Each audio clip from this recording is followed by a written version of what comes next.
Hi everyone. सभी छात्रों को स्टडी आईएएस विथ आर के यादव में स्वागत है।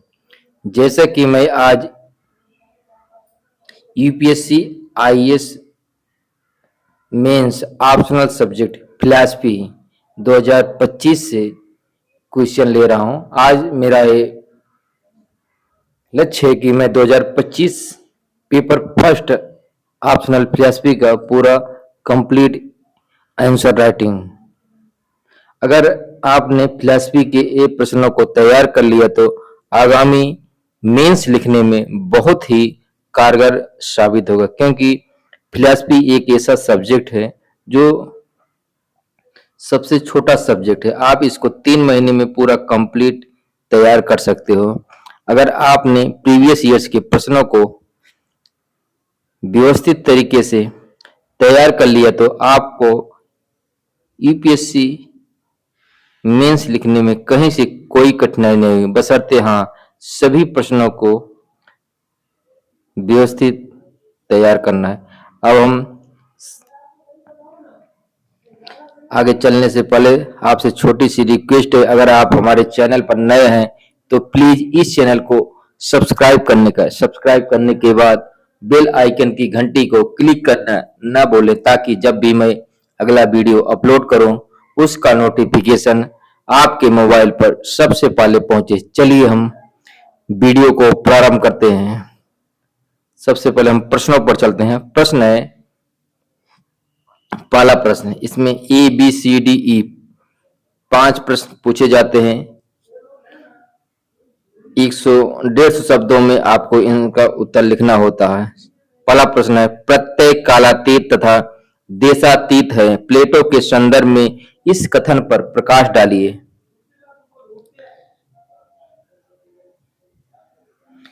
फिलॉसफी एक ऐसा सब्जेक्ट है, इसमें किसी अपडेट की जरूरत नहीं होती है। अब हम सबसे पहले प्रश्न के अकॉर्डिंग भूमिका के लिखेंगे, क्योंकि हम पॉइंट टू पॉइंट उत्तर देने का प्रयास कर रहे हैं। इसलिए मेरा दावा है कि 1.5 घंटे के अंदर में सभी प्रश्नों को कंप्लीट आंसर राइटिंग करा सकूं। हम सीधे भूमिका पर चलते हैं। प्लेटो 427 से 347 ईसा पूर्व ने अपने प्रत्यय सिद्धांत थ्योरी ऑफ आइडियाज फॉर्म्स के माध्यम से वास्तविकता की एक विशिष्ट व्याख्या प्रस्तुत की। उनके अनुसार इंद्रियों से दिखाई देने वाली भौतिक वस्तुएं परिवर्तनशील एवं अपूर्ण हैं, जबकि उनके मूल्य प्रत्यय शाश्वत, सार्वभौमिक तथा वास्तविक है। इसी संदर्भ में प्लेटो ने प्रत्ययों को कालातीत और देशातीत माना है। अब हम सीधे मुख्य भाग पर चलते हैं। प्रत्ययों का कालातीत स्वरूप, प्रत्यय न उत्पन्न होते हैं न नष्ट होते हैं, वे समय के प्रभाव से परे रहते हैं और सदैव एक समान बने रहते हैं। उदाहरण के तौर पर सौंदर्य का प्रत्यय हर युग में समान रहता है, जबकि सुंदर वस्तुएं समय के साथ बदल जाती हैं। अब हम दूसरे पॉइंट पर चलते हैं। प्रत्ययों का देशातीत स्वरूप, प्रत्ययों का कोई भौतिक स्थान नहीं होता है, वह किसी विशेष देश, क्षेत्र या वस्तु तक सीमित नहीं होते हैं। जैसे वृत्त का प्रत्यय किसी एक वृत्त में नहीं बल्कि सभी वृत्तों में समान रूप से विद्यमान होता है। हम तीसरा पॉइंट देखेंगे, वास्तविकता का सर्वोच्च स्तर। प्लेटो के अनुसार भौतिक जगत केवल प्रत्ययों की छाया है। गुफा रूपक के माध्यम से उन्होंने बताया कि सत्य ज्ञान प्रत्ययों के बोध से प्राप्त होता है। सर्वोच्च प्रत्यय सत्य या शुभ, द गुड है, जो समस्त ज्ञान और अस्तित्व का आधार है। हम सीधे निष्कर्ष पर चलें, क्योंकि हम पॉइंट टू पॉइंट उत्तर देने का प्रयास कर रहे हैं। अतः प्लेटो के अनुसार प्रत्यय ही वास्तविक सत्ता है, क्योंकि वह परिवर्तन, समय और स्थान की सीमाओं से मुक्त हैं। उनका यह सिद्धांत पश्चिमी दर्शन में आदर्शवाद की आधारशिला बना तथा ज्ञान, सत्य और वास्तविकता की दार्शनिक समझ को गहराई प्रदान करता है। अब हम अगले प्रश्न पर चलते हैं।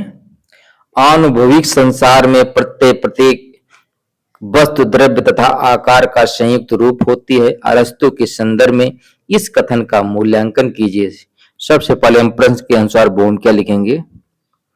अरस्तु ने अपने द्रव्य आकार सिद्धांत के माध्यम से प्लेटो के प्रत्ययवाद की आलोचना करते हुए कहा कि वास्तविकता किसी पृथक प्रत्यय लोक में नहीं बल्कि अनुभवजन्य संसार में निहित है। उनके अनुसार संसार की प्रत्येक वस्तु द्रव्य और आकार का संयुक्त रूप है। अब हम सीधे मुख्य भाग पर चलते हैं। अरस्तु का द्रव्य आकार सिद्धांत देखेंगे। द्रव्य मैटर वस्तु का भौतिक आधार है जो संभाव्यता का प्रतिनिधित्व करता है। आकार वह तत्व है जो वस्तु को उसकी पहचान, संरचना और उद्देश्य प्रदान करता है। यह वास्तविकता का प्रतिनिधित्व करता है। उदाहरण स्वरूप मूर्ति में संगमरमर द्रव्य है जबकि मूर्ति का स्वरूप उसका आकार है। अब हम कथन का मूल्यांकन करेंगे। अरस्तु के अनुसार अनुभवजन्य संसार में कोई भी वस्तु केवल द्रव्य या केवल आकार नहीं हो सकती। दोनों का संयोग ही वस्तु का अस्तित्व सुनिश्चित करता है। इस सिद्धांत ने परिवर्तन की व्याख्या को संभव बनाया। द्रव्य संभाव्यता है जो आकार ग्रहण कर वास्तविकता में परिवर्तित होता है। जीव जगत में भी शरीर द्रव्य तथा आत्मा उसका आकार है। यह दृष्टिकोण प्लेटो के पृथक प्रत्ययों की अपेक्षा अधिक यथार्थवादी और वैज्ञानिक माना गया है। सीमाएं हम देखेंगे क्या क्या सीमाएं हैं। आत्मा और आकार की प्रकृति को लेकर अस्पष्टता बनी रहती है। आधुनिक विज्ञान पदार्थ की संरचना को अरस्तु की अवधारणा से अधिक जटिल रूप में समझाता है। हम निष्कर्ष पर चलते हैं। अतः अरस्तु का द्रव्य आकार सिद्धांत अनुभवजन्य संसार की वस्तुओं, परिवर्तन तथा उद्देश्यपूर्णता की सुसंगत व्याख्या प्रस्तुत करता है। इसी कारण यह पश्चिमी दर्शन में तत्व मीमांसा की एक अत्यंत प्रभावशाली और अस्थायी अवधारणा माना जाता है। अब हम अगले प्रश्न पर चलते हैं। शास्त्र द्वारा प्रस्तुत स्वहेतु अस्तित्व तथा स्वस्थित अस्तित्व के बीच अंतर की व्याख्या कीजिए। दोस्तों, ये आपको यूपीएससी मेंस लिखने में बहुत ही कारगर साबित होगा अगर आपने सभी प्रश्नों को तैयार कर लिया तो। अब हम सीधे भूमिका पर चलते हैं। पॉल सार्त्र के अस्तित्ववाद का केंद्रीय विषय मानव स्वतंत्रता और चेतना है। अपनी प्रसिद्ध कृति बीइंग एंड नथिंगनेस में उन्होंने अस्तित्व को दो रूपों स्वस्थित अस्तित्व तथा स्वहेतु अस्तित्व में विभाजित किया। इनके माध्यम से उन्होंने वस्तुओं और मनुष्य के अस्तित्वगत स्वरूप का विश्लेषण किया। अब हम मुख्य भाग पर चलते हैं। स्वस्थित अस्तित्व के बारे में देखेंगे। यह निर्जीव वस्तुओं का अस्तित्व है। पूर्ण स्थिर आत्मा संपूर्ण तथा अचेतन होता है। इसमें आत्मा, चेतना, विकल्प या परिवर्तन की क्षमता नहीं होती है।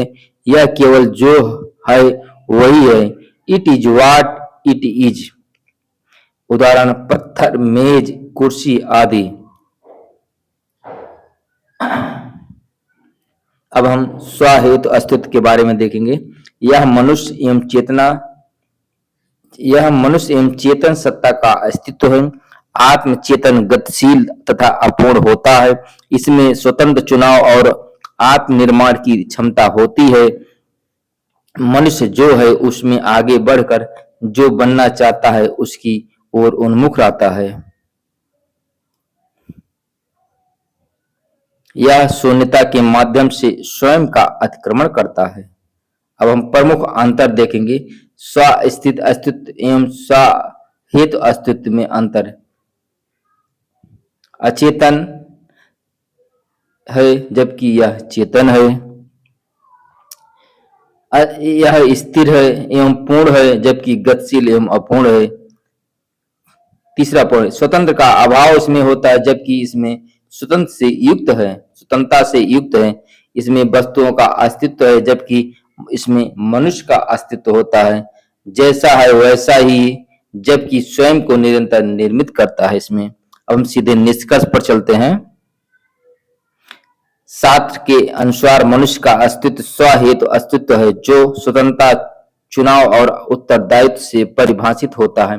इसके विपरीत स्व-स्थित अस्तित्व जड़ एवं अपरिवर्तनशील है। यही भेद शास्त्र के अस्तित्ववाद में मानव स्वतंत्रता और आत्मनिर्माण की अवधारणा का दार्शनिक आधार प्रस्तुत करता है। अब हम अगले प्रश्न पर चलते हैं। सोने से निर्मित पर्वत बहुत ऊंचा है। इस वाक्य की रसेल के वर्णन के सिद्धांत के संदर्भ में विवेचना कीजिए। सबसे पहले हम भूमिका लिखेंगे प्रश्न के अनुसार। बर्ट्रांड रसेल ने अपने वर्णन के सिद्धांत थ्योरी ऑफ डिस्क्रिप्शन के माध्यम से भाषा और तर्क के संबंध को स्पष्ट किया। उनका उद्देश्य ऐसे कथनों का विश्लेषण करना था जिनमें वर्णित वस्तु वास्तव में अस्तित्व में नहीं होती, फिर भी वाक्य अर्थपूर्ण प्रतीत होता है। अब हम सीधे मुख्य भाग पर चलते हैं। रसेल के अनुसार सोने से निर्मित पर्वत एक निश्चित वर्णन है, न कि किसी वास्तविक वस्तु का नाम। इसलिए इस कथन का तर्कात्मक विश्लेषण आवश्यक है। वाक्य सोने से निर्मित पर्वत बहुत ऊंचा है में निम्न दावे निर्मित हैं। पहला है, एक ऐसा पर्वत अस्तित्व में है जो सोने का बना है। दूसरा पॉइंट है, ऐसा पर्वत केवल एक ही है। तीसरा पॉइंट है, वह पर्वत बहुत ऊंचा है। अब हम तर्कशास्त्री रूप में यह कथन तभी सत्य होगा जब उपरयुक्त तीनों शर्तें पूरी हों, किंतु वास्तविक जगत में सोने का कोई पर्वत अस्तित्व में नहीं है। अतः पहली ही शर्त असत्य हो जाती है, परिणाम स्वरूप पूरा कथन असत्य सिद्ध होता है। रसेल के अनुसार इस प्रकार के वाक्य अर्थहीन नहीं होते, बल्कि उनका सत्य मूल्य उनके अस्तित्वगत दावों पर निर्भर करता है। इस प्रकार वह माइनांग के उस मत का खंडन करते हैं कि अनअस्तित्ववान वस्तुओं का भी किसी प्रकार का अस्तित्व होता है। हम सीधे निष्कर्ष पर चलते हैं। अतः रसेल के वर्णन सिद्धांत के अनुसार सोने से निर्मित पर्वत बहुत ऊंचा है। ये एक अर्थपूर्ण किंतु असत्य कथन है, क्योंकि इसका विषय वस्तु वास्तविक अस्तित्व नहीं रखती। यह सिद्धांत भाषा के तार्किक विश्लेषण द्वारा दार्शनिक भ्रमों को दूर करने का प्रभावी साधन प्रस्तुत करता है।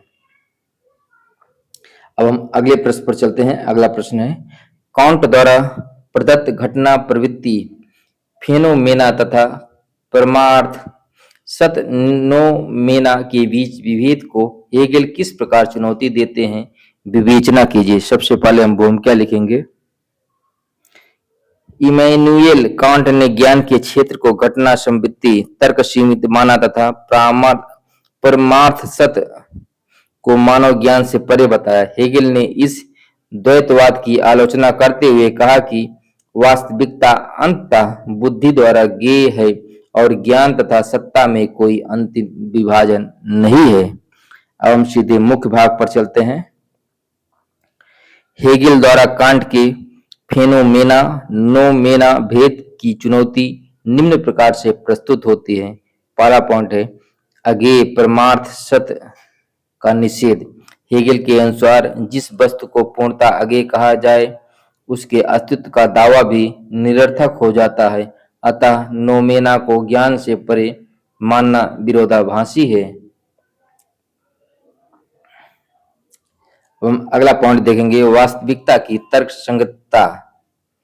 हेगेल का प्रसिद्ध कथन है, जो वास्तविक है वह तर्कसंगत है और जो तर्कसंगत है वह वास्तविक है, इसलिए वास्तविकता को जानना संभव है।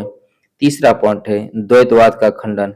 कांट ने विषय और वस्तु के बीच अस्थायी विभाजन स्वीकार किया, जबकि हेगेल ने द्वंद्वात्मक प्रक्रिया के माध्यम से दोनों की एकता द्वंद्वात्मक प्रक्रिया के माध्यम से दोनों की एकता स्थापित की। अब हम अगला पॉइंट देखेंगे, निरपेक्ष आत्मा। हेगेल के अनुसार इतिहास, संस्कृति और विचार की विकास प्रक्रिया में निरपेक्ष आत्मा स्वयं को प्रकट करती है। इसलिए परमार्थ सत्य कोई अज्ञात सत्ता नहीं बल्कि आत्म विकसित वास्तविकता है। अब हम सीधे निष्कर्ष पर चलते हैं। निष्कर्ष है,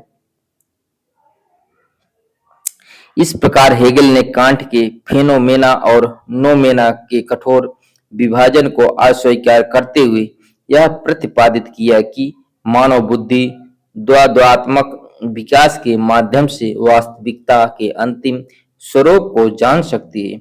इसलिए हेगेल का दर्शन कांट के अज्ञेयवाद से आगे बढ़कर निरपेक्ष प्रत्ययवाद की स्थापना करता है।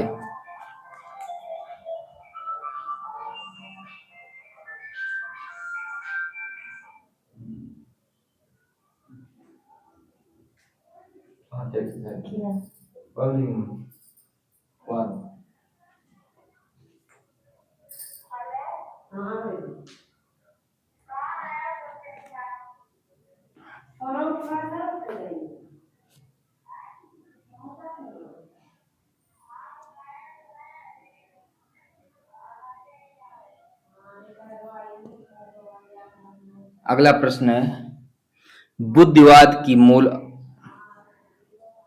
मान्यताएं क्या हैं? देकार्त किस प्रकार उनके अनुरूप एक दर्शन तंत्र का निर्माण करते हैं? विवेचना कीजिए। हम भूमिका पर चलते हैं।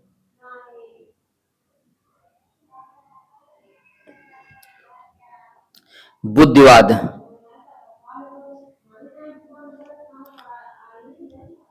आधुनिक पाश्चात्य दर्शन की एक प्रमुख धारा है, जिसके अनुसार बुद्धि ज्ञान का सर्वोच्च एवं विश्वसनीय स्रोत है। रेने देकार्त को आधुनिक बुद्धिवाद का जनक माना जाता है, जिन्होंने बुद्धि को आधार बनाकर एक सुसंगत दार्शनिक तंत्र का निर्माण किया।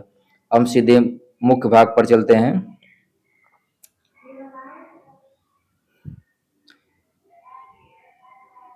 बुद्धिवाद की मूल मान्यताएं। बुद्धि ज्ञान का प्रमुख स्रोत है। इंद्रियानुभव नहीं, जन्मजात प्रत्ययों का अस्तित्व स्वीकार किया जाता है। गणितीय पद्धति को ज्ञान की आदर्श विधि माना जाता है। दूसरा, सार्वभौमिक एवं अनिवार्य सत्य बुद्धि द्वारा प्राप्त किए जा सकते हैं। ज्ञान में निगमनात्मक पद्धति का महत्व है। अब हम अगला पॉइंट देखेंगे, देकार्त द्वारा बुद्धिवादी दर्शन तंत्र का निर्माण। देकार्त ने पद्धतिगत संशय अपनाकर सभी संदिग्ध मान्यताओं को अस्वीकार किया।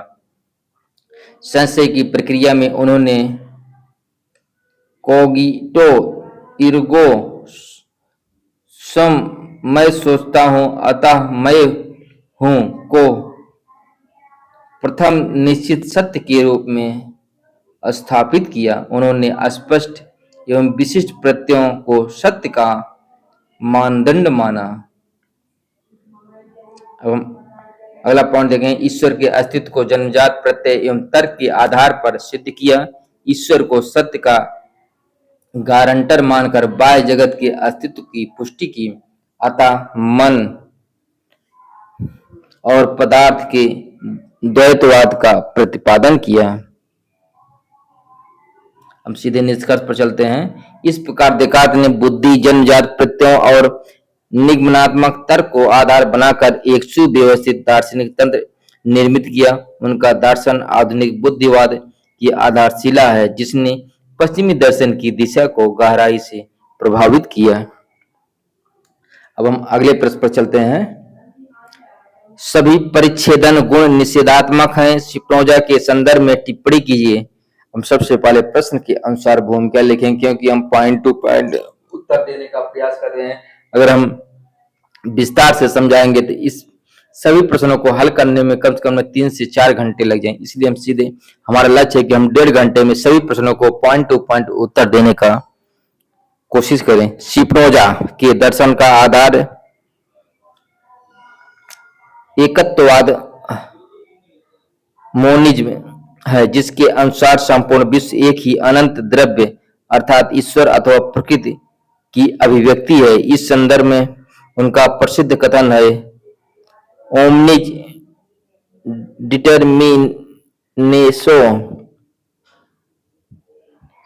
डिटर्मिनेशियो इस्ट नेगेटिव। सभी परिच्छेदन या निर्धारण निषेध हैं। अब सीधे मुख्य भाग पर चलते हैं। स्पिनोजा के अनुसार जो भी वस्तु सीमित या परिच्छिन्न है वह अपने अस्तित्व में अन्य संभावनाओं का निषेध करती है। किसी वस्तु को एक निश्चित रूप में परिभाषित करना उसके अन्य रूपों को अस्वीकार करना है। तो हम अगला पॉइंट देखेंगे, स्पिनोजा सीमितता का निषेधात्मक स्वरूप। जब हम किसी वस्तु को यह कहते हैं तो साथ ही यह भी स्वीकार करते हैं कि वह नहीं है, अतः प्रत्येक निर्धारण सीमा और निषेध को व्यक्त करता है। अब हम अगला पॉइंट देखें, ईश्वर की अनंतता। ईश्वर अनंत द्रव्य है, इसलिए उसमें कोई सीमा या निषेध नहीं है। वह किसी विशेष रूप तक सीमित नहीं है, बल्कि समस्त गुणों का धारक है। अब अगला पॉइंट देखें, गुण एवं प्रकार। मानव जिन वस्तुओं को पृथक देखते हैं वह वास्तव में उसी एक अनंत द्रव्य के सीमित प्रकार हैं। उनकी पृथकता, उनकी सीमितता और निषेधात्मकता का परिणाम है। हम अगला पॉइंट देखेंगे,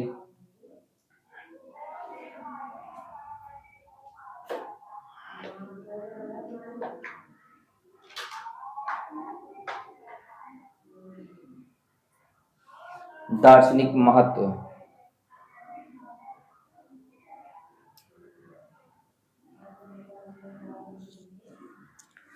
यह सिद्धांत स्पिनोजा के अद्वैतवादी दृष्टिकोण को पुष्ट करता है, जहां वास्तविकता का अंतिम स्वरूप अनंत और अविभाज्य है। अब सीधे निष्कर्ष पर चलते हैं। अतः स्पिनोजा का कथन यह स्पष्ट करता है कि सीमितता निषेध का प्रतीक है, जबकि वास्तविक सत्य अनंत, असीम और सर्व समावेशी ईश्वर है। यह विचार उनके एकत्ववाद तथा ईश्वर प्रकृति की अभिन्नता को दार्शनिक आधार प्रदान करता है। अब हम अगले प्रश्न पर चलते हैं, कांटता संबंध का ह्यूम द्वारा खंडन तथा उस पर कांट के प्रत्युत्तर का परीक्षण कीजिए। हम सबसे पहले भूमिका लिखेंगे। प्रश्न के अनुसार कांटता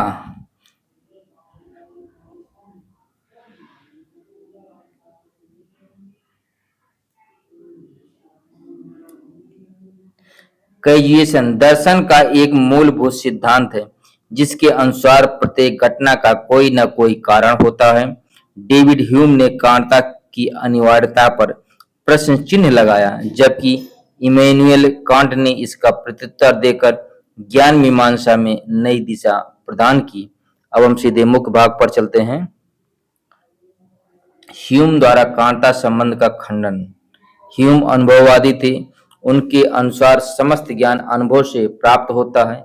हम घटनाओं के बीच केवल निरंतर सा अस्तित्व देखते हैं, आवश्यक संबंध नहीं। उदाहरणतः आग के बाद धुआं बार बार दिखाई देता है, परंतु आग धुएं का कारण है, यह अनुभव से सिद्ध नहीं होता। कांटता का विचार वस्तुओं में नहीं बल्कि मन में उत्पन्न आदत का परिणाम है। अतः कांटता कोई वस्तुनिष्ठ सत्य नहीं बल्कि मनोवैज्ञानिक विश्वास है। अब हम कांट का प्रत्युत्तर देखेंगे। कांट ने स्वीकार किया कि अनुभव आवश्यक संबंध नहीं दिखाता, परंतु इससे कांटता का निषेध उचित नहीं। उनके अनुसार कांटता अनुभव से प्राप्त नहीं बल्कि बुद्धि की प्रागनुभविक श्रेणी है। मन कांता के सिद्धांत के माध्यम से अनुभवों को व्यवस्थित करता है। यदि कांता न हो तो घटनाओं का क्रमबद्ध और वैज्ञानिक ज्ञान संभव नहीं होगा। इस प्रकार कांता अनुभव की शर्त है, न कि अनुभव का परिणाम। हम सीधे निष्कर्ष पर चलते हैं। ह्यूम ने कांता की पारंपरिक धारणा को चुनौती देकर दार्शनिक संशयवाद को बल दिया, जबकि कांट ने कांता को बुद्धि की प्रागनुभविक श्रेणी सिद्ध कर वैज्ञानिक ज्ञान की वैधता की रक्षा की। इस प्रकार कांट का दर्शन ह्यूम के संशयवाद का सशक्त एवं प्रभावशाली प्रत्युत्तर माना जाता है। अब हम सीधे अगले प्रश्न पर चलते हैं।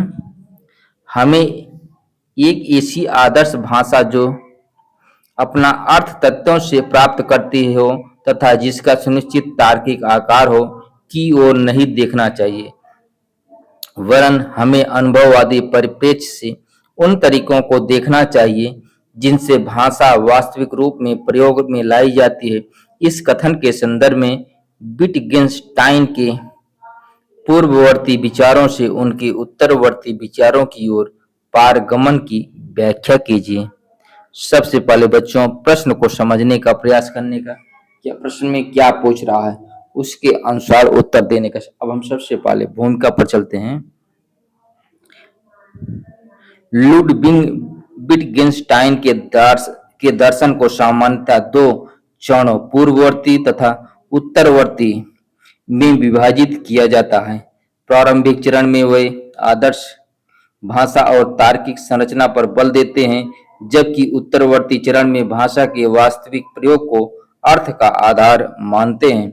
हम सीधे मुख्य भाग पर चलते हैं। पूर्ववर्ती विटगेन्स्टाइन भाषा का कार्य तथ्यों का चित्रण करना है। किसी कथन का अर्थ उसकी तथ्यात्मक अवस्था से अनुरूपता पर निर्भर करता है। भाषा की एक निश्चित तार्किक संरचना होती है जो विश्व की संरचना को प्रतिबिंबित करती है। दर्शन का उद्देश्य भाषा की तार्किक सीमाओं को स्पष्ट करना है। अब हम उत्तरवर्ती विटगेन्स्टाइन देखेंगे। उन्होंने आदर्श भाषा की धारणा को अस्वीकार किया, अर्थ को तथ्यों से नहीं बल्कि प्रयोग से जोड़ा। शब्द का अर्थ उसका प्रयोग है। भाषा अनेक भाषा खेलों का समूह है जिनके नियम सामाजिक संदर्भों से निर्धारित होते हैं। भाषा का कोई एक सार्वभौमिक तार्किक स्वरूप नहीं है, बल्कि विभिन्न प्रयोगों में पारिवारिक समानता पाई जाती है। दर्शन का कार्य भाषा के वास्तविक प्रयोगों का विश्लेषण कर वैचारिक भ्रमों को दूर करना है। अब हम सीधे निष्कर्ष पर चलते हैं। इस प्रकार विटगेन्स्टाइन का पारगमन तार्किक आदर्शवाद से साधारण भाषा दर्शन की ओर है, जहां प्रारंभिक दर्शन अर्थ को तथ्य तथा तार्किक संरचना से जोड़ता है, वहीं उत्तरवर्ती दर्शन अर्थ को सामाजिक व्यवहार और भाषा के वास्तविक प्रयोग में स्थापित करता है। यही परिवर्तन 20वीं शताब्दी के विश्लेषणात्मक दर्शन में एक महत्वपूर्ण मोड़ सिद्ध हुआ। अब हम अगले प्रश्न पर चलते हैं। तार्किक भाववादियों द्वारा प्रतिपादित अर्थ के सत्यापन सिद्धांत का विवरण प्रस्तुत कीजिए। इस संदर्भ में सत्यापनी शब्द के सुदृढ़ तथा दुर्बल क्षीण अर्थ को भी विभेदित कीजिए। हम सबसे पहले प्रश्न के अनुसार उत्तर लिखेंगे। सबसे पहले हम भूमिका पर चलेंगे। तार्किक भाववाद 20वीं शताब्दी में वीना मंडल द्वारा विकसित एक दार्शनिक आंदोलन था। इसका मुख्य उद्देश्य दर्शन को वैज्ञानिक आधार प्रदान करना था। इसी क्रम में उन्होंने अर्थ के सत्यापन सिद्धांत का प्रतिपादन किया। हम सीधे मुख्य भाग पर चलते हैं। सत्यापन सिद्धांत के अनुसार किसी कथन का अर्थ तभी है जब उसे अनुभवजन्य निरीक्षण अथवा परीक्षण द्वारा सत्यापित किया जा सके। जो कथन सत्यापनीय नहीं है वह अर्थहीन है। इस आधार पर धार्मिक, आध्यात्मिक तथा तत्व मीमांसात्मक कथनों को तार्किक भाववादियों ने निरर्थक माना है। ए जे एयर ने सत्यापन के दो अर्थ बताए हैं। पहला है सुदृढ़ सत्यापन, जब किसी कथन को प्रत्यक्ष अनुभव द्वारा निर्णायक रूप से सत्य सिद्ध किया जा सके।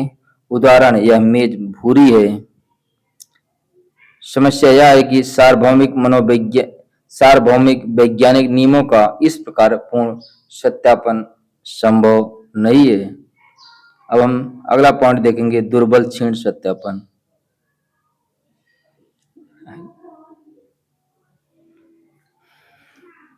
जब किसी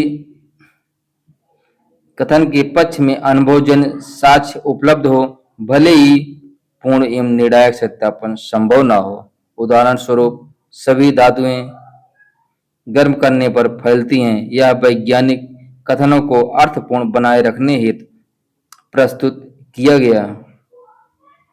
अब हम सीधे निष्कर्ष पर चलते हैं। सत्यापन सिद्धांत ने दर्शन में भाषा और विज्ञान के महत्व को स्थापित किया तथा निराधार तत्व मीमांसा की आलोचना की।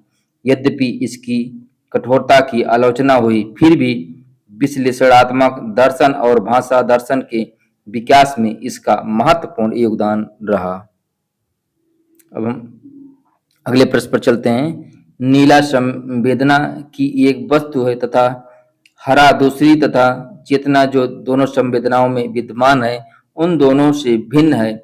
इस कथन के संदर्भ में मूर द्वारा प्रत्ययवाद के खंडन का विवरण प्रस्तुत कीजिए।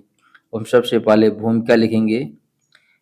जी.ई. मूर ने अपने प्रसिद्ध निबंध द रिफ्यूटेशन ऑफ आइडियलिज्म 1903 में ब्रिटिश प्रत्ययवाद की उस मान्यता का खंडन किया कि अस्तित्व का अर्थ है ज्ञात होना।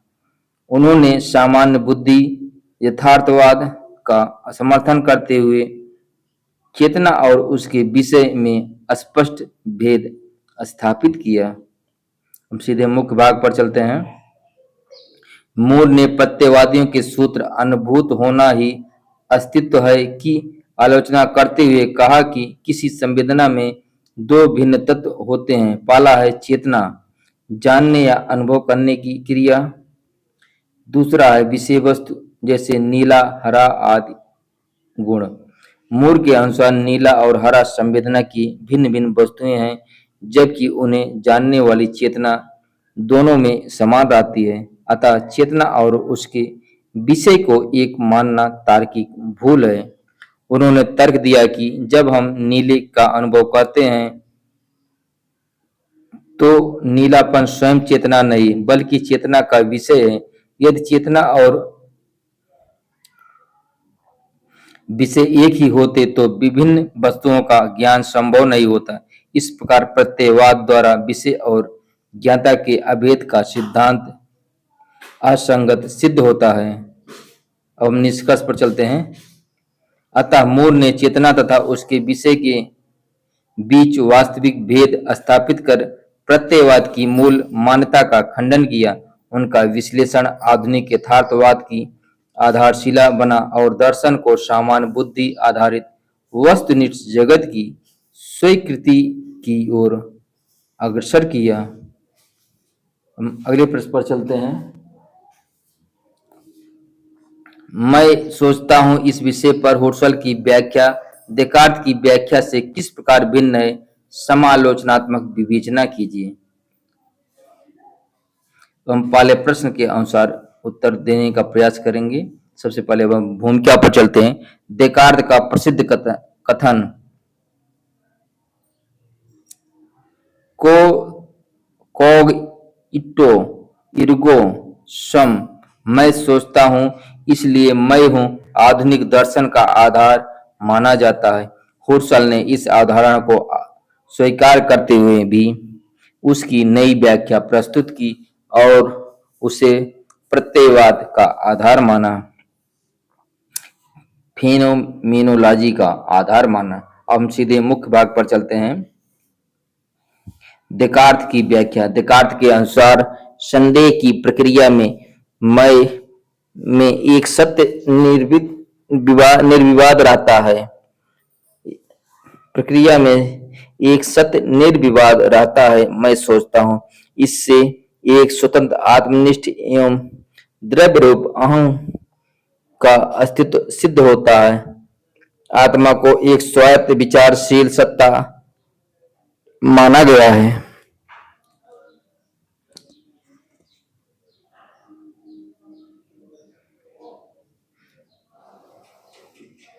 अब हम आगे देखेंगे हुर्सल की व्याख्या। हुर्सल देकार्त की तरह मैं सोचता हूं को निश्चित आधार मानते हैं, परंतु इसे किसी द्रव्यात्मक आत्मा का प्रमाण नहीं मानते। उनके अनुसार चेतना सदैव साभिप्राय होती है, अर्थात प्रत्येक चेतना किसी वस्तु की चेतना होती है। मैं कोई पृथक पदार्थ नहीं, बल्कि अनुभवों की एक अतीन्द्र अतीन्द्र एकता है। हुर्सल का एपोखे और प्रत्यात्मक अपचयन बाह्य जगत के अस्तित्व के प्रश्न को स्थगित कर शुद्ध चेतना का अध्ययन करता है। अब हम समालोचनात्मक मूल्यांकन देखेंगे। हुर्सल ने देकार्त के द्रव्यवाद से बचते हुए चेतना की संरचना का सूक्ष्म विश्लेषण किया, किंतु आलोचकों के अनुसार उनका अतीन्द्र अहम भी एक प्रकार के आदर्शवाद की ओर ले जाता है। अब हम सीधे निष्कर्ष पर चलते हैं। अतः देकार्त का मैं सोचता हूं आत्मा के निश्चित अस्तित्व का प्रमाण है, जबकि हुर्सल के लिए यह साभिप्राय चेतना की अतीन्द्रिय संरचना का उद्घाटन है। इस प्रकार हुर्सल ने देकार्ती कागिटो को नई प्रत्ययवादी दिशा प्रदान की।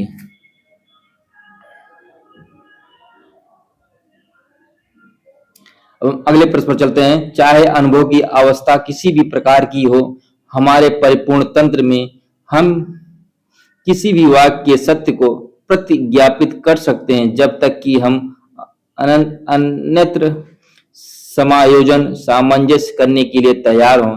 इस वाक्य की क्वाइन के टू डॉगमस ऑफ इंपायरिज्म के प्रकाश में विवेचन कीजिए। सबसे पहले हम प्रश्न के अनुसार भूमिका लिखेंगे। WBO क्वाइन ने अपने प्रसिद्ध निबंध टू डॉगमस ऑफ इंपायरिज्म 1951 में तार्किक भाववाद की दो मूल मान्यताओं विश्लेषणात्मक एवं संश्लेषणात्मक कथनों का भेद तथा प्रत्येक कथन का पृथक सत्यापन का खंडन किया। प्रस्तुत कथन उनके समग्रतावाद का प्रतिपादन करता है। हम सीधे मुख्य भाग पर चलते हैं। क्वाइन के अनुसार ज्ञान कोई पृथक पृथक कथनों का संग्रह नहीं, बल्कि विश्वासों का एक परस्पर संबंध जाल है। अनुभव का सामना कोई एक वाक्य नहीं करता, बल्कि संपूर्ण ज्ञान तंत्र करता है।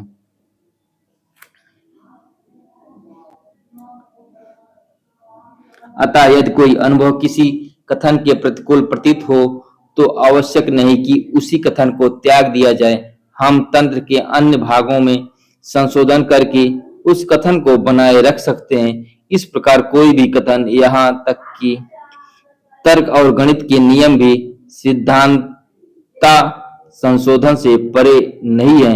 क्वाइन ने विश्लेषणात्मक संश्लेषणात्मक भेद को अस्वीकार करते हुए कहा कि सभी कथन अनुभव के न्यायालय के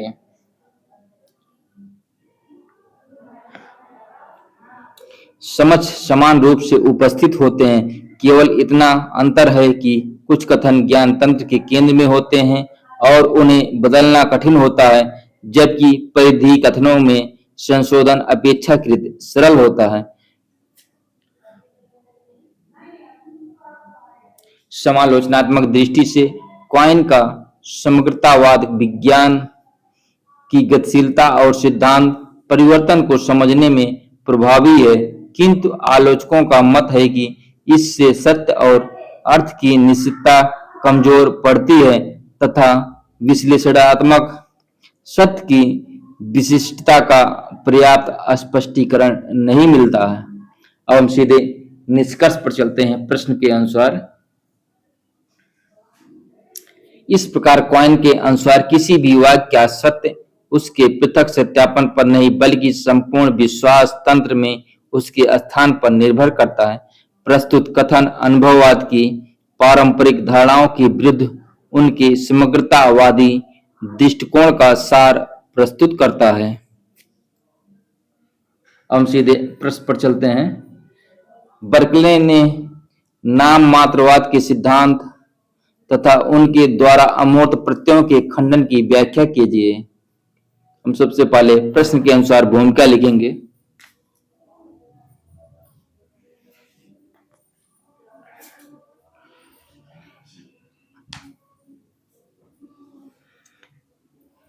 जॉर्ज बर्कले अनुभववादी परंपरा के प्रमुख दार्शनिक थे। उन्होंने लाक के अमूर्त प्रत्ययों के सिद्धांत का विरोध करते हुए नाम मात्रवाद का प्रतिपादन किया। उनका उद्देश्य ज्ञान को प्रत्यक्ष अनुभव पर आधारित करना था। अब हम सीधे मुख्य भाग पर चलते हैं। बर्कले का नाम मात्रवाद। बर्कले के अनुसार वास्तविकता में केवल विशिष्ट वस्तुएं और उनके प्रत्यय होते हैं। सामान्य या सार्वभौमिक प्रत्यय स्वतंत्र सत्ता नहीं रखते। किसी वर्ग की अनेक विशेष वस्तुओं के लिए एक ही नाम का प्रयोग किया जाता है, इसी कारण उसे नाम मात्रवाद कहा जाता है। उदाहरणतः मनुष्य कोई अमूर्त सत्ता नहीं बल्कि विभिन्न व्यक्तियों के लिए प्रयुक्त सामान्य नाम है। अब हम दूसरा पॉइंट देखेंगे, अमूर्त प्रत्ययों का खंडन। लाक के अनुसार मन अमूर्त प्रत्ययों का निर्माण करता है, परंतु बर्कले इसे अस्वीकार करते हैं। उनके अनुसार ऐसा त्रिभुज सोचना असंभव है जो न समद्विबाहु हो, न समभुज और न ही विषमबाहु हो। उनके अनुसार ऐसा त्रिभुज सोचना असंभव है जो न समद्विबाहु हो, न समभुज हो और न विषमबाहु हो। थोड़ा यहाँ टाइपिंग मिस्टेक हो गया है, समद्विबाहु। हम केवल किसी विशेष त्रिभुज की कल्पना कर सकते हैं, अमूर्त त्रिभुज की नहीं। सभी प्रत्यय संवेदन या अनुभव से प्राप्त होते हैं। अनुभव में अमूर्त वस्तुएं नहीं मिलती, अतः अमूर्त प्रत्ययों की धारणा निरर्थक और भ्रमपूर्ण है। अब हम सीधे निष्कर्ष पर चलते हैं। बर्कले का नाम मात्रवाद अनुभववाद को सुदृढ़ बनाता है तथा ज्ञान को प्रत्यक्ष अनुभूति से जोड़ता है। यद्यपि अमूर्त प्रत्ययों का उनका खंडन विवादास्पद रहा, फिर भी इसने आधुनिक भाषा दर्शन और अनुभववादी चिंतन को महत्वपूर्ण दिशा प्रदान की। अब हम अगले प्रश्न पर चलते हैं। अब खंड बा, क्योंकि पांचवा प्रश्न अनिवार्य होता है, पहला और पांचवा प्रश्न अनिवार्य होता है। बाकी आपकी चॉइस के ऊपर कौन सा आपको प्रश्न इजी लग रहा है। प्रत्येक खंड से 3 प्रश्न करने हैं, चाहे इस खंड से आप 3 प्रश्न करो, चाहे उस खंड से आप 3 प्रश्न करो, और एक खंड से आपको 2 प्रश्न करने हैं। टोटल आपको 5 प्रश्न करने होते हैं। अब हम प्रश्न पर चलते हैं। उन आधारों की व्याख्या कीजिए जिनके बल पर चार्वाक ज्ञान के वैध स्रोत के रूप में अनुमान का निषेध करता है। अब हम सीधे प्रश्न के अनुसार भूमिका लिखेंगे। चार्वाक भारतीय दर्शन की भौतिकवादी एवं अनुभववादी परंपरा का प्रतिनिधि है। यह प्रत्यक्ष को ही एकमात्र प्रमाण मानता है तथा अनुमान, उपमान और शब्द आदि को स्वतंत्र ज्ञान स्रोत के रूप में स्वीकार नहीं करता। चार्वाक के अनुसार निश्चित ज्ञान केवल प्रत्यक्ष से ही प्राप्त हो सकता है। अब मुख्य भाग पर चलते हैं। चार्वाक द्वारा अनुमान के निषेध के प्रमुख आधार निम्नलिखित हैं। पहला पॉइंट है व्याप्त ज्ञान की असंभवता। अनुमान का आधार व्याप्ति सार्वभौमिक सह अस्तित्व है, जैसे धूप और अग्नि का संबंध है। चार्वाक के अनुसार समस्त काल, देश और परिस्थितियों में व्याप्ति का प्रत्यक्ष ज्ञान असंभव है, अतः इसका सार्वभौमिक दावा अवैध है। हम सीधे दूसरे पॉइंट पर चलेंगे। अनुमान में अनिश्चितता। धूप, थोड़ा टाइपिंग मिस्टेक है। धूप सदैव अग्नि से ही उत्पन्न हो या आवश्यक नहीं। भ्रम या अपवाद की संभावना अनुमान को निश्चित ज्ञान नहीं बनने देती। अब हम तीसरा पॉइंट देखेंगे, चक्र दोष। व्याप्ति को सिद्ध करने के लिए पुनः अनुमान का सहारा लेना पड़ता है। इस प्रकार अनुमान स्वयं को ही सिद्ध करता है, जो तर्क दोष है। चौथा पॉइंट है अदृष्ट एवं परोक्ष वस्तुओं का निषेध। आत्मा, ईश्वर, स्वर्ग आदि का ज्ञान अनुमान से प्राप्त माना जाता है। चावार्क इन्हें प्रत्यक्ष न होने के कारण अस्वीकार करता है। हम सीधे निष्कर्ष पर चलते हैं। चावार के अनुसार अनुमान केवल व्यवहारिक जीवन में संभावित मार्गदर्शक हो सकता है, परंतु निश्चित एवं यथार्थ ज्ञान का प्रमाण नहीं। इसलिए वह प्रत्यक्ष को ही एकमात्र वैध प्रमाण मानते हैं हुए अनुमान का दार्शनिक स्तर पर निषेध करता है। अब हम सीधे अगले प्रश्नों पर चलते हैं। न्यायिकों एवं बौद्धों के मध्य प्रमाण एवं प्रमाण फल संबंधी संवाद का विवरण प्रस्तुत कीजिए। सबसे पहले हम भूमिका लिखेंगे प्रश्न के अनुसार। भारतीय दर्शन में प्रमाण यथार्थ ज्ञान प्राप्त करने का साधन तथा प्रमाण फल उस ज्ञान से प्राप्त परिणाम के विषय में न्यायिकों और बौद्धों के मध्य महत्वपूर्ण दार्शनिक संवाद हुआ। दोनों परंपराएं ज्ञान की प्रामाणिकता को स्वीकार करती हैं, किंतु प्रमाण एवं उसके फल के स्वरूप के विषय में उनके मत भिन्न हैं। अब हम सीधे मुख्य भाग पर चलते हैं। न्यायिकों का मत। न्याय दर्शन चार प्रमाणों प्रत्यक्ष, अनुमान, उपमान तथा शब्द को स्वीकार करता है। इनके अनुसार प्रमाण और प्रमाण फल भिन्न हैं।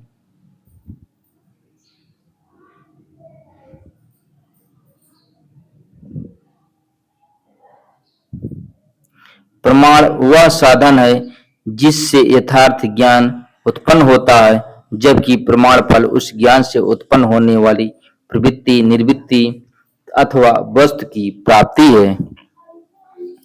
उदाहरणतः नेत्र द्वारा घट का ज्ञान प्रमाण तथा उसके उपयोग हेतु की गई क्रिया प्रमाण फल है। अब हम बौद्धों का मत देखेंगे। दृढ़नाग एवं धर्म कीर्ति की परंपरा मुख्यतः प्रत्यक्ष और अनुमान को ही प्रमाण मानती है। बौद्धों के अनुसार प्रमाण ही प्रमाण फल है, क्योंकि यथार्थ ज्ञान का उदय ही उसका फल है। वह ज्ञान और उसके परिणाम के मध्य पृथकता स्वीकार नहीं करते। निर्विकल्प प्रत्यक्ष तथा विकल्पात्मक अनुमान के माध्यम से वस्तु की अर्थ क्रिया सामर्थ्य का बोध ही ज्ञान का उद्देश्य माना गया। अब हम संवाद का सार देखेंगे। न्यायिक द्वैतात्मक दृष्टि से प्रमाण एवं फल में भेद स्वीकार करते हैं। बौद्ध क्षणिकवाद एवं विज्ञानवाद के आधार पर दोनों की अभिन्नता का प्रतिपादन करते हैं। अब हम सीधे निष्कर्ष पर चलते हैं। न्यायिकों और बौद्धों के मध्य प्रमाण तथा प्रमाण फल संबंधी यह विमर्श भारतीय ज्ञान मीमांसा की समृद्ध परंपरा का द्योतक है। यह संवाद ज्ञान की प्रकृति, उसकी वैधता तथा उसके व्यवहारिक परिणामों की गहन दार्शनिक समझ प्रदान करता है। अब सीधे अगले प्रश्न पर चलते हैं।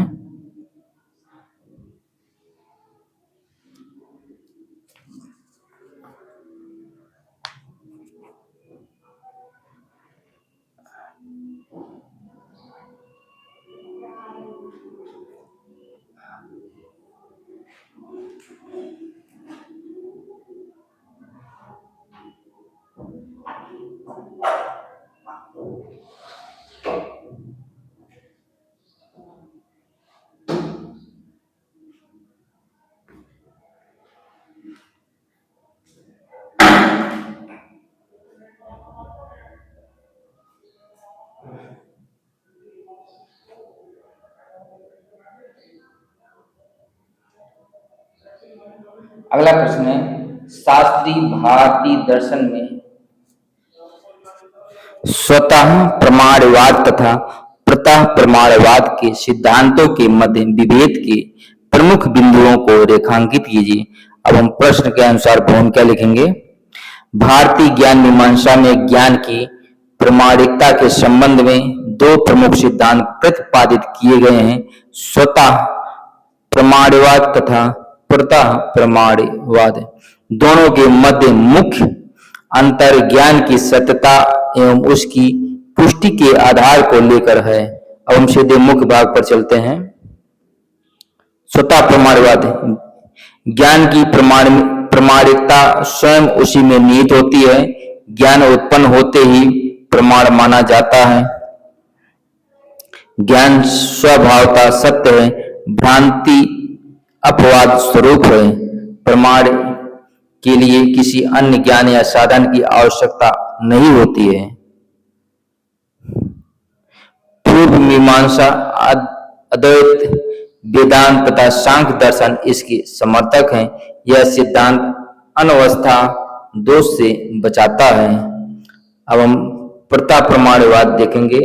ज्ञान की प्रामाणिकता किसी अन्य ज्ञान या साधन पर निर्भर करती है। ज्ञान की सत्ता का निर्णय पश्चात परीक्षण द्वारा किया जाता है। ज्ञान ना तो स्वतः सत्य है और ना स्वतः असत्य। प्रमाण की स्थापना के लिए अनुव्यवसाय अथवा अन्य प्रमाणों की आवश्यकता होती है। न्याय वैशेषिक दर्शन इसका समर्थन करता है। यह सिद्धांत बाह्य सत्यापन को महत्व प्रदान करता है। अब हम सीधे निष्कर्ष पर चलते हैं। अतः जहां स्वतः प्रमाणवाद ज्ञान की स्वयं सिद्ध प्रामाणिकता पर बल देता है, वहीं प्रतः प्रमाणवाद ज्ञान की वैधता के लिए बाह्य परीक्षण को आवश्यक मानता है। दोनों सिद्धांत भारतीय दर्शन में ज्ञान और सत्य के स्वरूप को समझने के महत्वपूर्ण आधार प्रदान करते हैं। अब हम अगले प्रश्न पर चलते हैं। अद्वैत के मायावाद के विरुद्ध रामानुज की सत्तानुपत्तियों की परीक्षा कीजिए। हम प्रश्न के अनुसार पहले हम भूमिका लिखेंगे। अद्वैत वेदांत में शंकराचार्य ने जगत को मायाजन्य एवं ब्रह्म को एकमात्र परम सत्य माना है। इस मायावाद का विशिष्टाद्वैत के प्रवर्तक रामानुज ने तार्किक समीक्षा करते हुए सत्तानुपत्ति, 7 असंगतियों का प्रतिपादन किया, जिसके माध्यम से उन्होंने मायावाद की वैधता पर प्रश्न उठाया। अब हम सीधे मुख्य भाग पर चलते हैं। रामानुज द्वारा प्रस्तुत 7 अनुपत्तियां निम्नलिखित हैं। पहला है आश्चर्यानुपत्ति। माया का आश्रय कौन है यह स्पष्ट नहीं है। ब्रह्मा या जीव में इसका आधार स्वीकार करना तर्क संगत नहीं है। दूसरा है तिरोधानुपत्ति। स्वयं प्रकाश ब्रह्मा को माया कैसे आवृत कर सकती है, यह असंगत है। तीसरा पॉइंट है स्वरूपानुपत्ति। माया का वास्तविक स्वरूप क्या है, इसका निश्चित निर्धारण नहीं किया जा सकता। अगला पॉइंट है अनिर्वचनीनुपत्ति। माया को ना सत ना असत तथा अनिर्वचनीय कहना तर्क विरोधी है। पांचवा पॉइंट है प्रमाणानुपत्ति। माया के अस्तित्व का कोई स्वतंत्र प्रमाण उपलब्ध नहीं है। छठा पॉइंट है निवर्तकानुपत्ति। यदि माया अनादि है तो उसका नाश ज्ञान द्वारा कैसे संभव है। सातवां पॉइंट है निर्वित्तानुपत्ति। माया की पूर्ण निर्वृत्ति स्वीकार करने पर जगत और बंधन की व्याख्या कठिन हो जाती है। हम सीधे निष्कर्ष पर चलते हैं।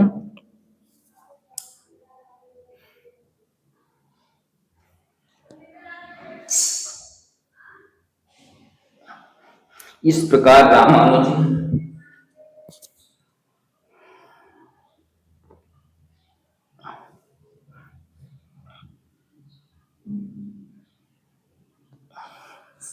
इस प्रकार रामानुज की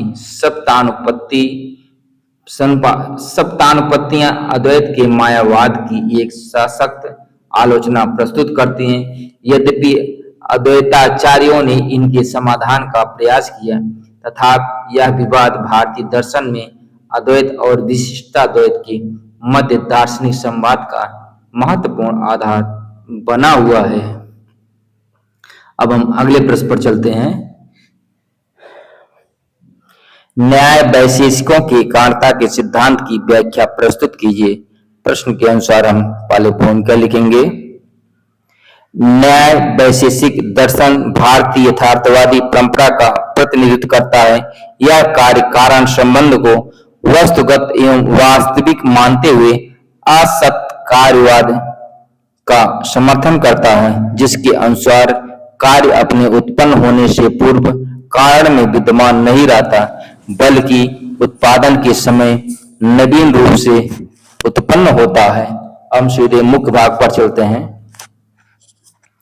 न्याय वैशेषिकों का कारणता सिद्धांत देखेंगे। कारण वह है जो कार्य के उत्पन्न होने के लिए अनिवार्य पूर्ववर्ती तथा नियत रूप से संबंध हो। कार्य और कारण का संबंध अन्यथा सिद्धि शून्य एवं अव्याभिचारी होता है। कारण कार्य कारण से भिन्न सत्ता रखता है, अतः इसे आरंभवाद कहा जाता है।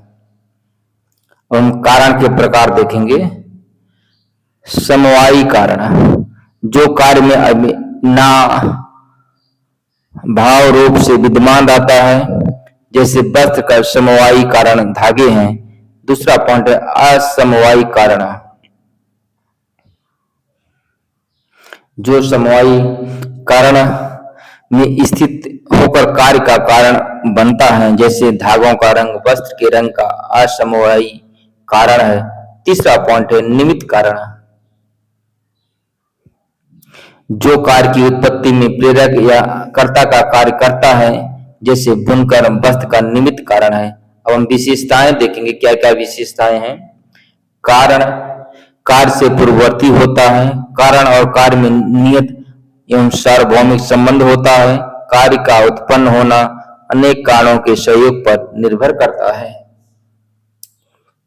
अब हम सीधे निष्कर्ष पर चलते हैं। न्याय वैशेषिक का कारणता सिद्धांत कार्य कारण संबंध की यथार्थवादी एवं वैज्ञानिक व्याख्या प्रस्तुत करता है। असत्कार्यवाद तथा असमवायी और निमित्त कारणों की अवधारणा के माध्यम से यह जगत की उत्पत्ति और परिवर्तन की तार्किक व्याख्या करता है, जिससे भारतीय दर्शन में इसकी विशिष्ट पहचान स्थापित होती है। अब हम सीधे अगले प्रश्नों पर चलते हैं। प्रश्न है, गौतम की प्रत्यक्ष की परिभाषा का विस्तृत विवरण प्रस्तुत कीजिए। हम सबसे पहले प्रश्न के अनुसार भूमिका लिखेंगे। न्याय दर्शन के प्रवर्तक मार्क्स गौतम ने प्रत्यक्ष को ज्ञान का सर्व प्रमुख प्रमाण माना है। न्याय सूत्र में प्रत्यक्ष की परिभाषा देते हुए उन्होंने कहा है, इंद्रियार्थ सन्निकर्षोत्पन्न ज्ञानम अव्यपदेश्यम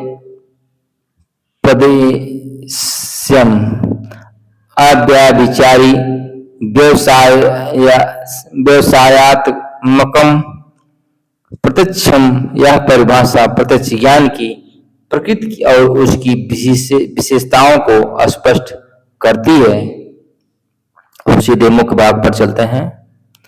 गौतम की परिभाषा के प्रमुख तत्व निम्नलिखित हैं। पहला पॉइंट है इंद्रियात् सन्निकर्षोत्पन्नम। प्रत्यक्ष ज्ञान इंद्रियों और विषयों के सहयोग से उत्पन्न होता है। दूसरा पॉइंट है अव्यपदेश्यम। यह शब्दजन अथवा दूसरों के कथन पर आधारित नहीं होता, बल्कि प्रत्यक्ष अनुभव पर आधारित होता है। हम अगला पॉइंट देंगे अव्यभिचारी। प्रत्यक्ष ज्ञान यथार्थ एवं निश्चित होता है, उसमें भ्रम या विपर्य का अभाव रहता है। चौथा पॉइंट है व्यवसायात्मकम। प्रत्यक्ष ज्ञान निश्चयात्मक होता है।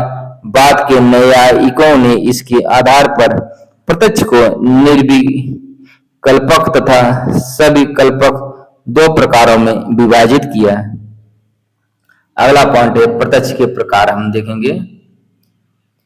न्याय परंपरा में लौकिक तथा अलौकिक प्रत्यक्ष तथा अलौकिक के अंतर्गत सामान्य लक्षण, ज्ञान लक्षण और योगज प्रत्यक्ष का उल्लेख मिलता है। हम सीधे निष्कर्ष पर चलते हैं। इस प्रकार गौतम की प्रत्यक्ष की परिभाषा ज्ञान की यथार्थता, निश्चितता तथा इंद्रिय विषय संबंध पर बल देती है। न्याय दर्शन में यह परिभाषा भारतीय ज्ञान मीमांसा की आधारशिला मानी जाती है तथा प्रत्यक्ष को सर्वाधिक विश्वसनीय प्रमाण के रूप में स्थापित करती है। हम सीधे अगले प्रश्नों पर चलते हैं। प्रश्न है, अद्वैत दर्शन में किस प्रकार जगत के निमित्तोपादान कारण के रूप में ब्रह्म की अवधारणा की गई है? उपयुक्त उदाहरण के साथ विवेचन कीजिए। सबसे पहले हम भूमिका लिखेंगे। अद्वैत वेदांत के प्रवर्तक आदि शंकराचार्य के अनुसार ब्रह्म ही ब्रह्म सत्य है तथा वही संपूर्ण जगत का निमित्त कारण और उपादान कारण दोनों है। जगत ब्रह्म का वास्तविक परिवर्तन नहीं बल्कि माया के कारण उसकी विवर्तात्मक अभिव्यक्ति है। अब हम सीधे मुख्य भाग पर चलते हैं। ब्रह्म निमित्त कारण के रूप में पहला है, ब्रह्म अपनी माया शक्ति के माध्यम से जगत की उत्पत्ति, स्थिति तथा लय का कारण है। वह सृष्टि का नियामक एवं संचालक है। इस प्रकार ब्रह्म कर्ता के समान कार्य करता है, अतः वह निमित्त कारण कहलाता है। हम दूसरा पॉइंट देखेंगे, ब्रह्म उपादान कारण के रूप में। पहला पॉइंट है, संपूर्ण जगत का आधार और पदार्थ भी ब्रह्म ही है। जगत ब्रह्म से भिन्न कोई स्वतंत्र सत्ता नहीं रखता। तीसरा पॉइंट है, उपनिषद का महावाक्य सर्व खल्योदम ब्रह्म ही इसी तथ्य की पुष्टि करता है। तीसरा पॉइंट है, हम उपयुक्त उदाहरण, मछली मकड़ी जाल दृष्टांत। जैसे मकड़ी स्वयं अपने शरीर से जाल उत्पन्न करती है और उसी में उसे समेट लेती है, वैसे ही ब्रह्म स्वयं जगत का निमित्त तथा उपादान कारण दोनों है। दूसरा है रस्सी सर्प दृष्टांत। अज्ञानवश रस्सी में सर्प का आभास होता है, उसी प्रकार ब्रह्म पर माया के कारण जगत का अध्यास होता है। तीसरा है स्वर्ण आभूषण दृष्टांत। विभिन्न आभूषणों का सार स्वर्ण ही है, वैसे ही समस्त नाम रूपों का आधार ब्रह्म है। हम सीधे निष्कर्ष पर चलते हैं। अद्वैत वेदांत में ब्रह्म को जगत का अभिन्न निमित्तोपादान कारण माना गया है। जगत की विविधता माया से उत्पन्न प्रतीत होती है, जबकि परमार्थता केवल ब्रह्म ही सत्य है। इस प्रकार अद्वैत दर्शन ब्रह्म सत्य जगत मिथ्या के सिद्धांत के माध्यम से जगत और ब्रह्म की अभिन्नता को प्रतिपादित करता है। अब हम सीधे अगले प्रश्न पर चलते हैं।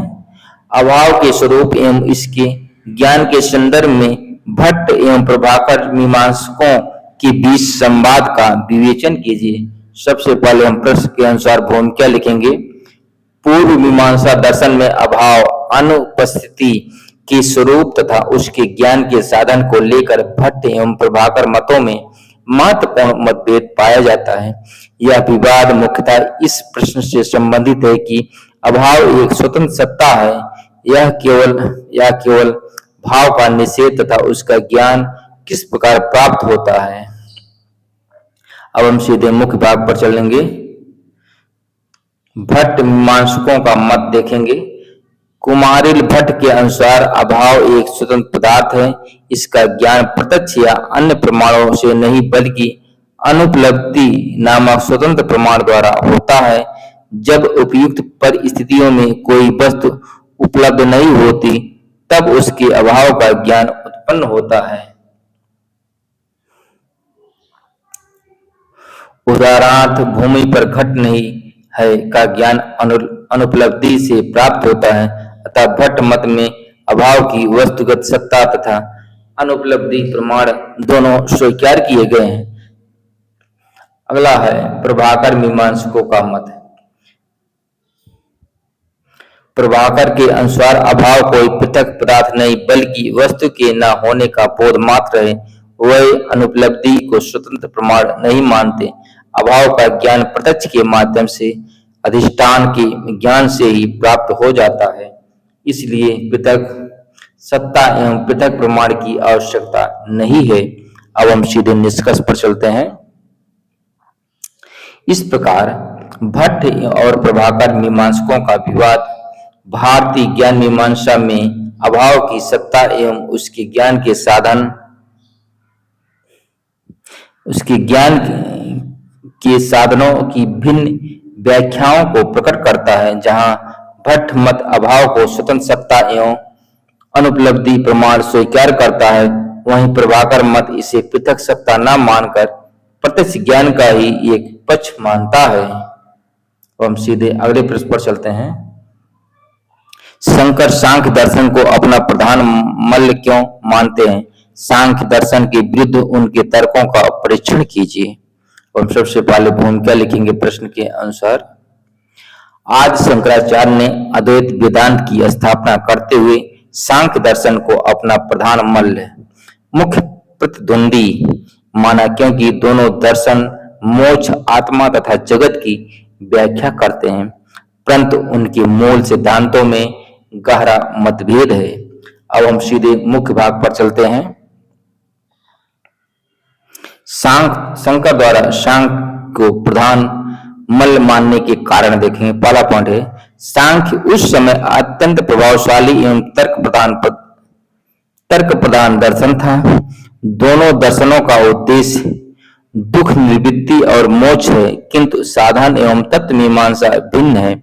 सांख्य का जड़ प्रकृति को प्रधान को जगत का कारण मानना वेदांत के ब्रह्म कारणवाद के विपरीत है। अब हम सीधे अगले पॉइंट पर चलते हैं। सांख्य के विरुद्ध शंकर के तर्क। जड़ प्रधान सृष्टि का कारण नहीं हो सकता, क्योंकि उद्देश्यपूर्ण सृष्टि के लिए चेतन कारण आवश्यक है। उपनिषद ब्रह्म को जगत का कारण मानते हैं, न कि प्रकृति को। पुरुष और प्रकृति का द्वैत परम सत्य की एकता के विरुद्ध है। अनेक पुरुषों की मान्यता से अंतिम अद्वैत सत्य की स्थापना नहीं हो सकती। प्रकृति और पुरुष के संयोग का युक्ति संगत कारण सांख्य स्पष्ट नहीं कर पाता है। अब हम सीधे निष्कर्ष पर चलते हैं। इस प्रकार शंकराचार्य ने सांख्य को अपना प्रमुख प्रतिपक्षी मानते हुए उसके द्वैतवाद एवं प्रधान कारणवाद का खंडन किया और सच्चिदानंद ब्रह्म को जगत का निमित्त एवं उपादान कारण सिद्ध करके अद्वैत वेदांत की स्थापना की। अब हम सीधे अगले प्रश्न पर चलते हैं। योग दर्शन में ईश्वर के स्वरूप एवं कैवल्य में इसकी भूमिका की व्याख्या कीजिए। सबसे पहले हम भूमिका लिखेंगे। पतंजलि की योग दर्शन में ईश्वर का विशेष स्थान है। सांख्य दर्शन के विपरीत योग दर्शन ईश्वर को स्वीकार करता है तथा उसे साधक के लिए आध्यात्मिक उन्नति और कैवल्य प्राप्ति का महत्वपूर्ण साधन मानता है। अब हम मुख्य भाग पर चलते हैं। योग दर्शन में ईश्वर का स्वरूप देखेंगे। पतंजलि के अनुसार ईश्वर पुरुष विशेष है। वह क्लेश कर्म फल और संस्कारों में से सर्वथा रहित है। वह सर्वज्ञ तथा अनादि गुरु है। सा एष पूर्वे सामपि गुरु।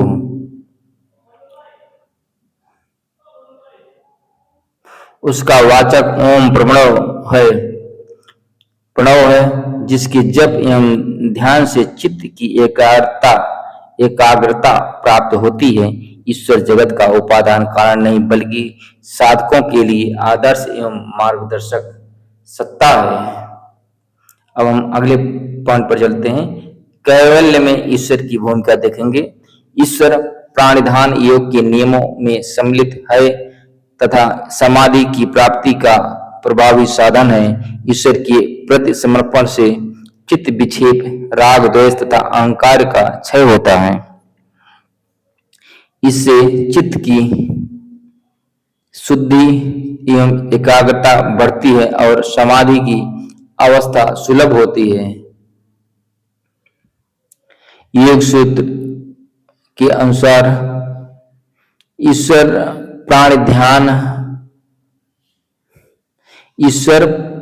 प्रणिधानाद्वा अर्थात ईश्वर प्राणिधान से भी समाधि की प्राप्ति संभव है। समाधि के माध्यम से पुरुष और प्रकृति का विवेक ज्ञान उत्पन्न होता है, जिससे कैवल्य की प्राप्ति होती है। अब हम सीधे निष्कर्ष पर चलते हैं। थोड़ा शब्द कुछ हार्ड है, इसके लिए इस प्रकार योग दर्शन में ईश्वर मोक्षदाता न होकर साधना का सर्वोच्च सहायक एवं प्रेरक तत्व है।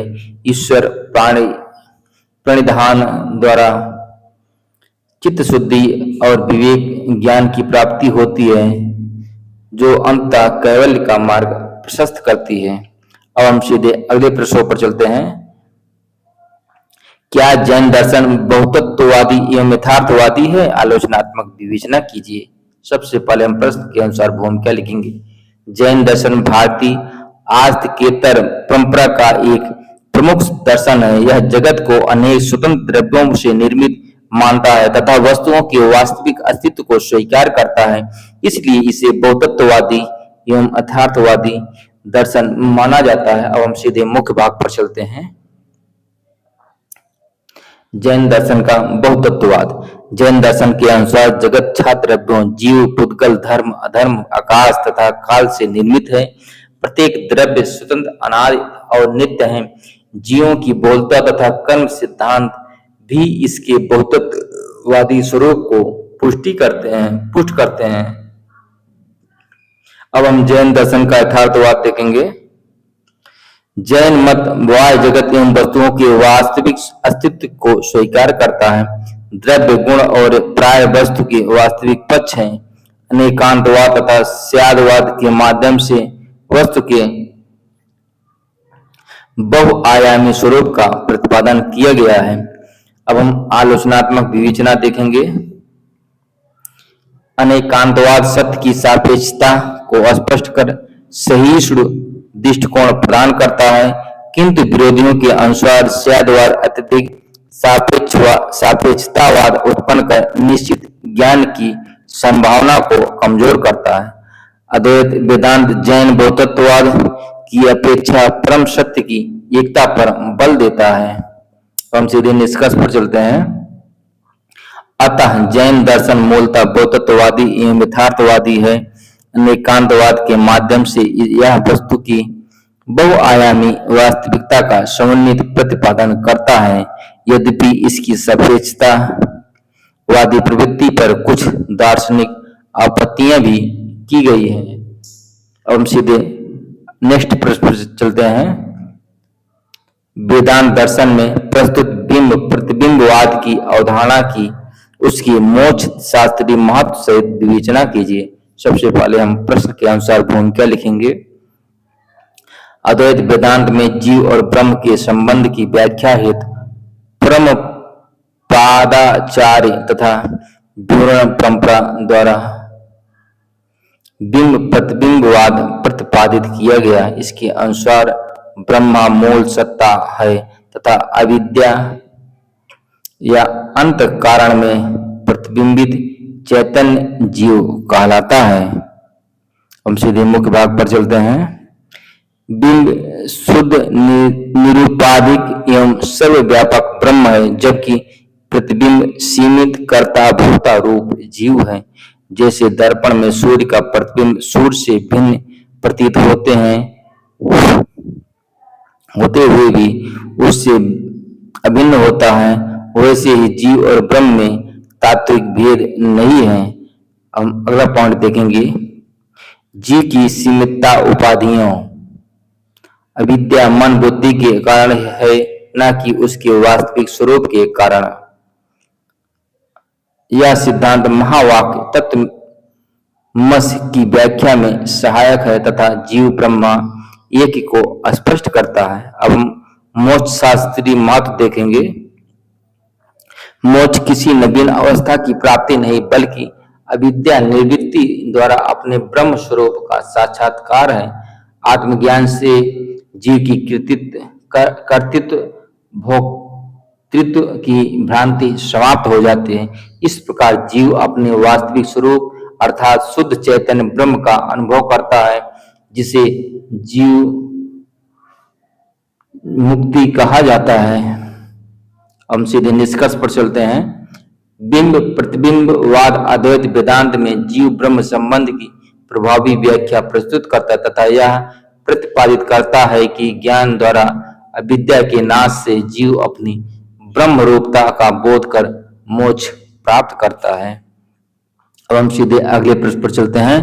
सन्यासी एवं जड़वादी दोनों परस्पर निषेध में एकांगी हैं। इस कथन के आलोक में श्री अरविंद के समग्र दर्शन की व्याख्या कीजिए। सबसे पहले हम प्रश्न के अनुसार भूमिका लिखेंगे। श्री अरविंद का समग्र दर्शन आध्यात्मिकता और भौतिकता के समन्वय पर आधारित है। उनके अनुसार केवल जगत निषेध करने वाला संन्यासवाद तथा केवल पदार्थ को वास्तविक मानने वाला जड़वाद दोनों ही एकांगी दृष्टिकोण है। अब हम सीधे मुख्य भाग पर चलते हैं। सन्यासी दृष्टिकोण जगत को माया या बंधन मानकर उससे निर्वृत्ति को लक्ष्य मानता है, जिससे जीवन के सकारात्मक एवं विकासात्मक पक्ष की उपेक्षा होती है। अब हम अगला पॉइंट देखेंगे। जड़वादी दृष्टिकोण चेतना एवं आध्यात्मिक सत्ता का निषेध कर केवल पदार्थ को अंतिम सत्य मानता है, जिससे मानव के उच्चतर आध्यात्मिक आयामों की अवहेलना होती है। श्री अरविंद के अनुसार पदार्थ और चेतना परस्पर विरोधी नहीं बल्कि एक ही परम सत्ता सच्चिदानंद की अभिव्यक्तियां हैं। उनका अवरोहण एवं उत्क्रांति का सिद्धांत बताता है कि चेतना क्रमशः पदार्थ जीवन मन और अतिमन के रूप में विकसित होती हैं।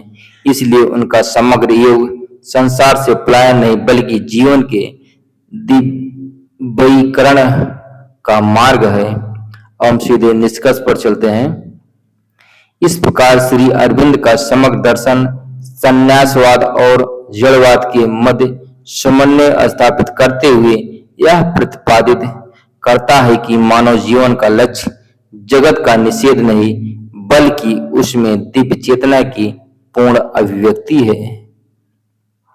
अब हम सीधे आज का लास्ट प्रश्न देखेंगे। क्या बौद्धों की निर्वाण की अवधारणा उनके क्षणिकवाद एवं नैरात्यवाद की अवधारणा के साथ संगत है? समालोचनात्मक विवेचना कीजिए। सबसे पहले हम प्रश्न के अनुसार भूमिका लिखेंगे। बौद्ध दर्शन का आधार क्षणिकवाद तथा नैरात्यवाद है। बौद्धों के अनुसार सभी धर्म क्षणभंगुर हैं तथा कोई अस्थायी आत्मा नहीं है। इसी संदर्भ में निर्वाण को दुख एवं तृष्णा की पूर्ण निवृत्ति की अवस्था माना गया है। अब हम सीधे मुख्य भाग पर चलते हैं। निर्वाण की अवधारणा एवं उसकी असंगति। क्षणिकवाद के अनुसार प्रत्येक सत्ता क्षणिक है, अतः दुख का कारण बनने वाली तृष्णा एवं अविद्या का निरोध संभव है। यही निरोध निर्वाण है। अब हम नैरात्यवाद के अनुसार कोई शाश्वत आत्मा नहीं है, अतः निर्वाण किसी आत्मा की मुक्ति न होकर पंच स्कंदों से उत्पन्न दुख प्रवाह का निरोध है। प्रतीत समुत्पाद के सिद्धांत के अनुसार कारणों के अभाव में कार्य का निरोध होता है, इसलिए तृष्णा के क्षय से निर्वाण की प्राप्ति होती है। अब हम समालोचनात्मक दृष्टि न्याय एवं वेदांत दर्शन के अनुसार यदि आत्मा का अस्तित्व ही नहीं है तो निर्वाण का अनुभव करने वाला कौन है? क्षणिकवाद के आधार पर यह प्रश्न उठता है कि यदि सब कुछ क्षणिक है तो निर्वाण की अस्थायित्वपूर्ण अवस्था कैसे संभव है? नागार्जुन एवं मध्यमक परंपरा के अनुसार निर्वाण कोई सकारात्मक सत्ता नहीं बल्कि कलेशों के पूर्ण निरोध की अवस्था है, इसलिए यह विरोधाभास नहीं उत्पन्न करता। अब हम सीधे निष्कर्ष पर चलते हैं। अतः बौद्धों की निर्वाण की अवधारणा उनके क्षणिकवाद एवं नैरात्म्यवाद के साथ मूलतः संगत है। यद्यपि अन्य भारतीय दर्शनों ने इसकी तार्किक संगति पर प्रश्न उठाए हैं। यही कारण है कि यह विषय भारतीय दर्शन में महत्वपूर्ण दार्शनिक विमर्श का केंद्र रहा है। दोस्तों, ये हमारा पूरा आंसर राइटिंग कंप्लीट हुआ। अगर आपने इन सभी प्रश्नों को तैयार कर लिया तो ये आगे आपको आगामी मेंस लिखने में बहुत ही मदद करेगा। धन्यवाद।